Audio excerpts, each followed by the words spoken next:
할렐루야, 할렐루야.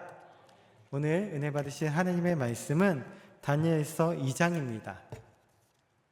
다니엘서 2장 16절에서 20절까지의 말씀입니다. 다니엘서 2장 16절에서 20절까지의 말씀, 우리 한 목소리로 봉독하도록 하겠습니다. 다니엘이 들어가서 왕께 구하기를 시간을 주시면 왕에게 그 해석을 알려드리리다 하니라. 이에 다니엘이 자기 집으로 돌아가서 그 친구 하나냐와 미사엘과 아사랴에게 그 일을 알리고 하늘에 계신 하나님이 이 은밀한 일에 대하여 불쌍히 여기사 다니엘과 친구들이 바벨론의 다른 지혜자들과 함께 죽임을 당하지 않게 하시기를 그들로 하여금 구하게 하니라. 이에 이 은밀한 것이 밤의 환상으로 다니엘에게 나타나 보이매 다니엘이 하늘에 계신 하나님을 찬송하니라. 다니엘이 말해 이르되 영원부터 영원까지 하나님의 이름을 찬송할 것은 지혜와 능력이 그에게 있음이로다. 아멘. 오늘 설교의 제목을 한번 따라해 보시기 바라겠습니다. 이해하심. 다시 한번 따라해 보겠습니다. 이해하심. 오늘 본문 말씀의 배경은 이렇습니다. 솔로몬 왕 이후로 이스라엘이 남유다와 북이스라엘로 나누어지게 됩니다. 북이스라엘은 아수르에 의해서 멸망을 당했고 이제 남유다만이 겨우겨우 멸망을 당하고 있는데 바벨론 왕 느부갓네살 왕이 쳐들어왔습니다. 그래서 남유다가 멸망의 위기에 처해 있었고 세 차례 이스라엘 백성들을 포로로 바벨론으로 끌려가게 됩니다. 그 중에 누가 있었냐면은 다니엘과 그의 친구들 사드락과 메삭과 아벳느고가 있었습니다. 여러분, 이 거대한 세계관 이해가 되시나요? 이 거대한 세계관 이해가 되세요? 네. 남유다의 바벨론 왕 느부갓네살이 쳐들어와서 이스라엘 백성들을 포로로 세 차례 끌려갔는데 그 중에 누가 있었냐면은 다니엘과 친구들이 있었다라는 거예요. 다니엘의 출생 연도는 주전 621년도입니다. 언제라고요? 주전 621년. 그런 그가 주전 605년에 바벨론의 포로로 끌려갔습니다. 우리 이 시간 한번 내 건강을 위해서 계산을 해보도록 하겠습니다. 621 빼기 605 하면은 포로로 끌려갔던 다니엘의 나이가 나옵니다. 포로로 끌려갔을 당시 다니엘의 나이는 몇 살이었을까요? 네, 16살입니다. 16살에 바벨론으로 끌려가서 거기에서 식민지화 교육, 바벨론화 교육을 3년 동안 받게 됩니다. 다니엘과 친구들도 다니엘과 비슷한 연령대가 아니었을까 추정하고 있습니다. 그런 그때에 바벨론 왕 제2년에 느부갓네살의 꿈 사건이 터진 거예요. 저는 젊었을 때 연기자를 꿈꿨던 적이 있습니다. 심지어는 제가 대학교 다닐 때 친구들로부터 천만 배우인 황정민을 닮았다라고 하는 얘기까지 들을 정도였습니다. 제가 어느 날 우리 교회 지하 2층에서 지상 2층으로 엘리베이터를 타고 올라가는데 제 엘리베이터 안에는 저 혼자밖에 없어요. 엘리베이터가 1층에서 문이 딱 열리더니 수민이하고 우진이하고 몇몇 이제 청년들이 이제 서 있는 거예요. 제가 그 청년을 보고서 순간 장난기가 발생해서 뭐라고 그랬냐면은 들어와 이랬습니다. 근데 더 대박이었던 게 수민이가 저를 보고 뭐라고 그러냐면은 목사님, 저희 이제 더 이상 약하지 않습니다 그러는 거예요. 제가 왜 이렇게 긴 사적을 붙였냐면은 제가 이 당시의 상황을 여러분들에게 이해 쉽게 설명하기 위해서 연기를 할 거예요. 한번 잘 들어보시길 바라겠습니다. 바벨론 왕 느부갓네살이 어느 날 꿈을 꾸었습니다. 그 꿈이 번상치 않는 것은 분명한데 자고 일어나니까 그 꿈의 내용이 도무지 기억이 나지를 않는 거예요. 그래서 소위 바벨론의 박수와 수객과 점쟁이와 술사들을 다 불러 모았습니다. 그리고는 이렇게 말하는 거예요. 내가 지난밤에 꿈을 꾸었다. 그 꿈이 무엇인지 내가 심히 고심하고 있으니 자, 이제 그 꿈을 해석해 보도록 하여라. 그러자 신하들이 이렇게 말했습니다. 아니 왕이여, 어떤 꿈인지 알려만 주십시오. 그러면은 저희가 그 꿈을 단번에 해석해 드리겠나이다.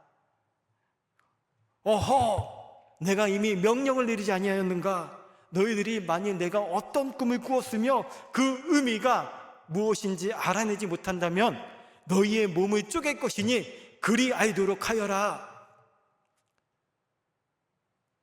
아니, 어떤 꿈인지 알려주셔야지 그 꿈을 해석해 올리지 않겠습니까? 이놈들, 지금 시간을 끌려고 지체를 하고 있구나. 당장 그 꿈을 해석해 올리지 않을까? 아니, 세상에는 왕이 꾼 꿈이 무엇인지 알 자가 한 사람도 없습니다. 아무리 왕이지만 대왕처럼 이렇게 막무가내로 명령을 내린 왕은 지금까지 한 명도 없었습니다. 여러분, 제 연기가 어떻습니까? 박수 받을 일은 아닌 것 같은데 제가 교구 식구들과 이렇게 연기를 하면서 말씀을 나눴더니 한 성도님이 이렇게 얘기하더라고요. 목사님은 목회자가 되기를 정말 잘하신 것 같아요. 그 말에 전적으로 동의를 합니다. 여러분, 이러한 신하들의 말과 반응에 왕은 진노하고 그들을 다 죽이라라고 명령했습니다. 그러니까 느부갓네살의 꿈 사건으로 인해서 바벨론의 지혜자들이 목숨을 잃게 된 것입니다. 여기에 다니엘과 친구들도 예외가 아니었습니다. 우리 다니엘서 2장 13절 말씀 한번 읽어보겠습니다. 왕의 명령을 내림에 지혜자들이 죽게 되었고 다니엘과 그의 친구들도 죽이려고 찾았더라. 여러분, 위기입니다. 지금 죽음의 그림자가 찾아왔습니다. 그 당시 살아있는 신이라고 불리우던 느부갓네살 왕의 명령에 살아남을 자가 누가 있단 말입니까? 사람들은 이렇게 막다른 골목에 들어서면, 이렇게 큰 위기에 닥치면은 잘못된 생각과 잘못된 선택을 합니다. 성경에 보면은 사울이 블레셋과의 전투에서 패배했습니다. 적들이 뒤를 쫓아오고 있는데 심지어 사울은 중상까지 입었습니다. 그때 사울이 선택한 것은 무엇이었을까요? 사무엘상 31장 4절에서 5절 말씀 읽겠습니다. 사울이 패전함에 활 쏘는 자가 따라잡으니 사울이 그 활 쏘는 자에게 중상을 입은지라. 그가 무기를 든 자에게 이르되 내 칼을 빼어 그것으로 나를 찌르라. 할례 받지 않는 자들이 와서 나를 찌르고 모욕할까 두려워하노라. 하나 무기를 든 자가 심히 두려워하여 감히 행하지 아니하는지라. 이에 사울이 자기의 칼을 뽑아서 그 위에 엎드려지매. 엘리야도 지금 쫓기고 있습니다. 엘리야를 쫓는 아합과 이세벨은 엘리의 딸을 죽이겠다고 덤벼들고 있습니다. 엘리야는 지금 막다른 골목에 처해 있어요. 그때 엘리야는 어떤 선택을 했을까요? 열왕기상 19장 3절에서 4절 말씀 한번 읽어보겠습니다. 그가 이 형편을 보고 일어나 자기의 생명을 위하여 도망하여 유다에 속한 브엘셉에 이르러 자기 사안을 그곳에 머물게 하고 자기 자신은 광야로 들어가 하룻기쯤 가서 한 로덴 나무 아래에 앉아서 자기가 죽기를 원하여 이르되 야훼여 넉넉하오니 지금 내 생명을 거두시옵소서. 나는 내 조상들보다 낫지 못하니이다 하고. 예수님을 은 30에 팔았던 가룟 유다 역시 막다른 골목에 처하자 잘못된 생각과 잘못된 행동을 합니다. 마태복음 27장 5절 말씀입니다.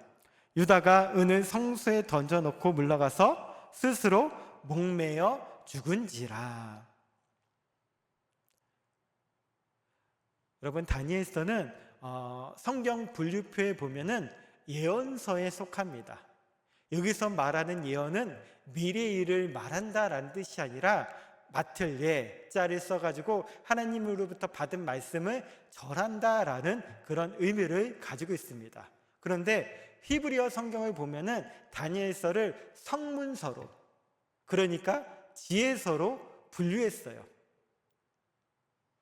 다니엘서를 우리가 지혜서의 관점에서 본다면은 오늘을 살아가는 우리들에게 또 다른 관점에서 말씀하고 계시는 하나님의 음성을 들을 수 있게 될 줄 믿습니다. 여러분, 다니엘 역시 앞에서 말한 그 사울과 엘리야와 가룟 유다와 같이 똑같은 맞다는 골목에 처했습니다. 태산 같은 문제가 다윗과 그 친구들 앞에 가로막혀 있습니다. 그때 다니엘은 그 상황에서 어떠한 상황과 어떠한 행동과 어떠한 선택을 하는지, 이 다니엘서를 통해서 오늘날 하나님께서 저와 여러분들에게 주는 지혜가 무엇인지 이 시간 함께 나눠보도록 하겠습니다. 우리 다니엘서 2장 15절과 16절 말씀 다 같이 한번 읽어보도록 하겠습니다. 왕의 근위대장 아리옥에게 물어 이르되 왕의 명령이 어찌 그리 급하냐 하니 아리옥이 그 일을 다니엘에게 알림해 다니엘이 들어가서 왕께 구하기를 시간을 주시면 왕에게 그 해석을 알려드리리이다 하니라. 한 기업에 팀장이 있었습니다. 근데 그 팀장이 싸움닭이 온 거예요. 어디 가나 말썽을 일으키고 팀원들과 싸우더랍니다.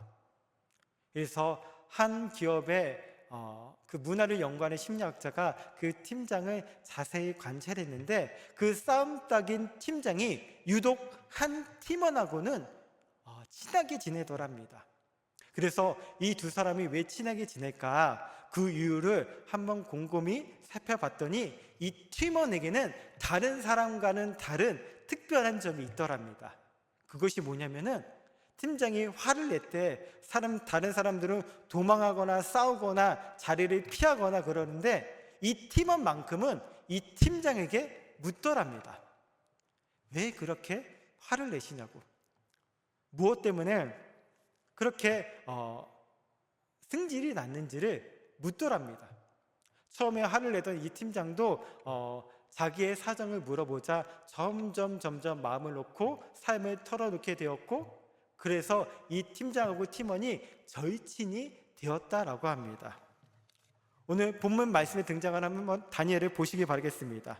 다니엘은 다른 바벨론의 술사부랑 달랐습니다.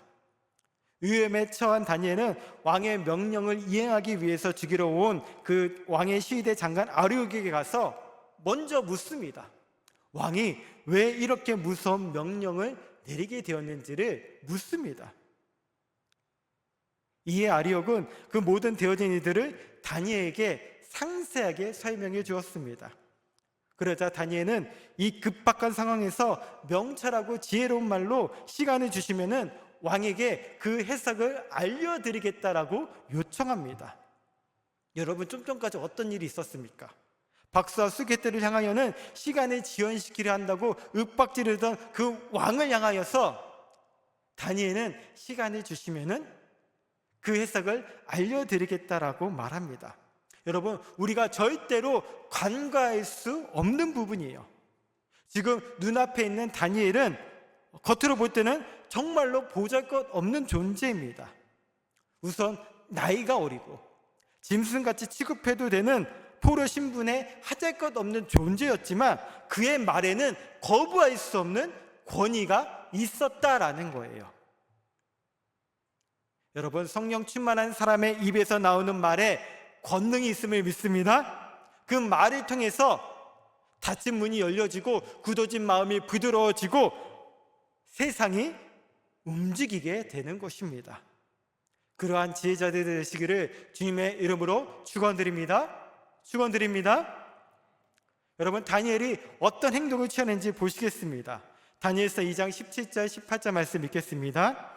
이에 다니엘이 자기 집으로 돌아가서 그 친구 하나냐와 미사엘과 아사랴에게 그 일을 알리고 하늘에 계신 하나님이 이 은밀한 일에 대하여 불쌍히 여기사 다니엘과 친구들이 바벨론의 다른 지혜자들과 함께 죽임을 당하지 않게 하시기를 그들로 하여금 구하게 하니라. 우리가 여기서 먼저 눈여겨보아야 할 표현이 있어요. 그것이 뭐냐면은 자기 집으로 돌아가서라는 표현입니다. 따라해 보겠습니다. 자기 집으로 돌아가서. 여러분, 집이 어디일까요? 집이란 단순히 먹고 쉬고 자는 곳을 말하는 것일까요? 다니엘서 6장 10절 말씀 한번 봉독하도록 하겠습니다. 다니엘이 이 조서에 왕의 도장이 찍힌 것을 알고도 자기의 집에 돌아가서는 윗방에 올라가 예루살렘으로 향한 창문을 열고 전에 하던 대로 하루 3번씩 무릎을 꿇고 기도하며 그의 하나님께 감사하였더라. 여러분, 다니엘이 문제를 안고 돌아간 집은 단순한 집이 아니었습니다. 그곳은 기도의 장소였습니다. 그곳은 예배의 장소였습니다. 여러분, 다니엘은 문제를 안고 하나님 앞에 나아간 것입니다. 두 번째로 우리가 생각해야 될 것이 무엇이냐면은 다니엘서 2장 17절에 이에 다니엘이 자기 집으로 돌아가서 그 친구 하나냐와 미사엘과 아사랴에게 알리고 라는 구절입니다. 여러분, 이 말씀은 다니엘이 문제를 안고서 혼자 기도했다는 뜻일까요? 기도의 동역자들과 함께 기도했다는 뜻일까요? 다니엘은 혼자 기도하지 않았습니다. 다니엘이 문제를 안고 하나님 앞에 나아가자 거기에는 기도의 동역자들이 있었다라는 거예요. 다니엘은 기도의 동역자들과 함께 기도의 제목을 나누면서 그 문제를 놓고 하나님 앞에 기도했다는 것입니다. 여기 17절에 다니엘의 이해에는 무엇이 담겨 있습니까? 첫 번째로 다니엘은 문제를 안고 기도의 장소로 나갔습니다.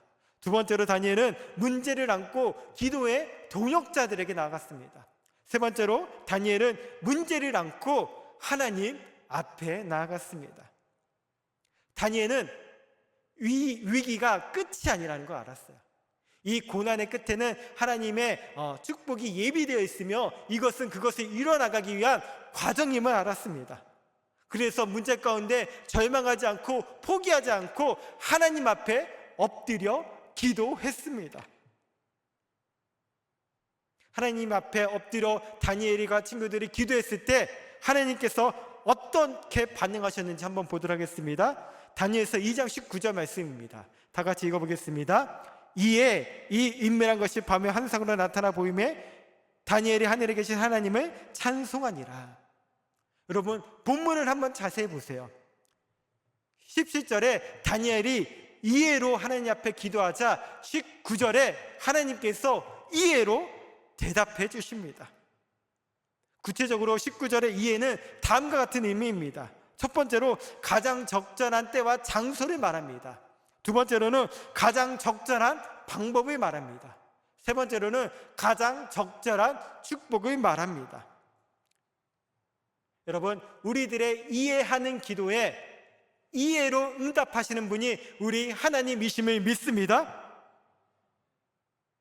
우리의 삶 가운데 닥쳐진 그 모든 문제가 끝이 아니라 그 고난의 끝에 하나님의 축복이 예비되어 있음을 믿는다면, 소망의 이유 되신 주님이 우리와 함께 하신다는 것을 믿는다면, 이것을 믿고 하나님 앞에 이해하며 엎드려 기도할 때에 우리들의 기도에 하나님께서 이해로 응답하여 주실 줄 믿습니다.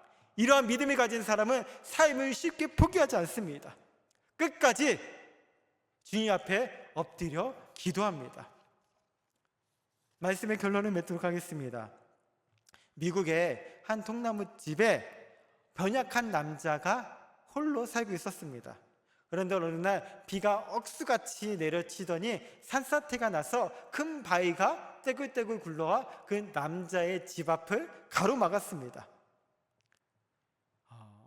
큰 바위가 문 앞에 있어서 출입이 불편했고 어두웠으며 햇빛이 들지 않아 굉장히 불편했습니다. 그래서 그 남자는 이 바위를 옮길 수 있는 방법을 찾다가 하나님 앞에 기도했습니다. 그러자 하나님께서 이 남자에게 말씀해 주셨어요. 사랑하는 아들아, 그 바위를 매일 밀거라. 이 남자는 하나님의 응답이로구나, 하나님의 역사하심이구나, 이렇게 생각하고 매일매일 그 바위를 밀었습니다. 무려 8개월 동안. 그러자 이제 점점 회의가 들기 시작하는 거예요. 왜냐면은 주의자로 측량해 보니까 그 바위가 단 1cm도 1mm도 움직이지 않았기 때문입니다. 그 남자는 낙담하여서 엉엉 울었습니다. 그때 하나님께서 그 남자에게 찾아와 물었습니다. 왜 우니? 남자가 말했습니다. 하나님 때문입니다. 하나님이 매일 이 바위를 밀라고 해서 밀었지만 아무런 변화도 일어나지 않았습니다. 꿈쩍도 하지 않았습니다. 하나님께서 낙담하고 있는 이 남자에게 이렇게 말씀하셨습니다. 난 내게 바위를 움직이라고 말한 적이 없다.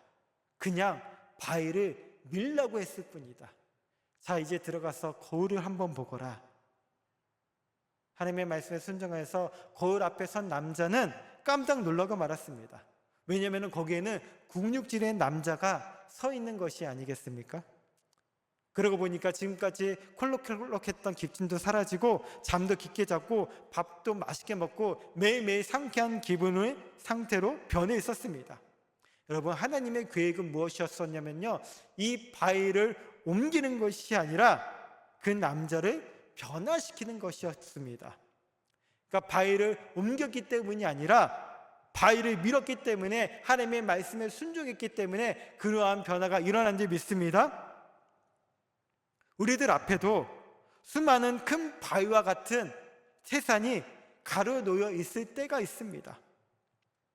더 이상 삶을 이어나갈 수 없는 난간에 봉착하는 순간이 있습니다. 그래서 그러한 상황만을 바라보며 내 스스로 인생의 마침표를 끊고 모든 것이 끝났다라고 자살하고 절망할 때도 있습니다. 그렇지만 여러분, 기억하시길 바라겠습니다. 고난의 끝에는 하나님의 축복이 예비되어 있습니다. 그리고 지금은 그것을 이뤄나가는 과정일 뿐입니다. 여러분, 문제를 만났을 때 하나님 앞에 이해하며 엎드리시는 저와 여러분들이 되시기를 주님의 이름으로 축원드립니다. 이해하며 엎드린 자에게 하나님께서 이해로 응답하여 주실 믿습니다. 그래서 가장 적절한 때에 가장 적절한 방법으로 가장 적절한 축복을 우리들에게 허락해 주실 것입니다. 하나님의 그때를 바라보면서 하나님의 방법을 기대하면서 하나님이 내 삶 가운데 예비해 주신 그 축복을 미리 내다보면서 하나님의 앞에서 다니엘과 같이 이해하시길 바라겠습니다. 엎드리시길 바라겠습니다.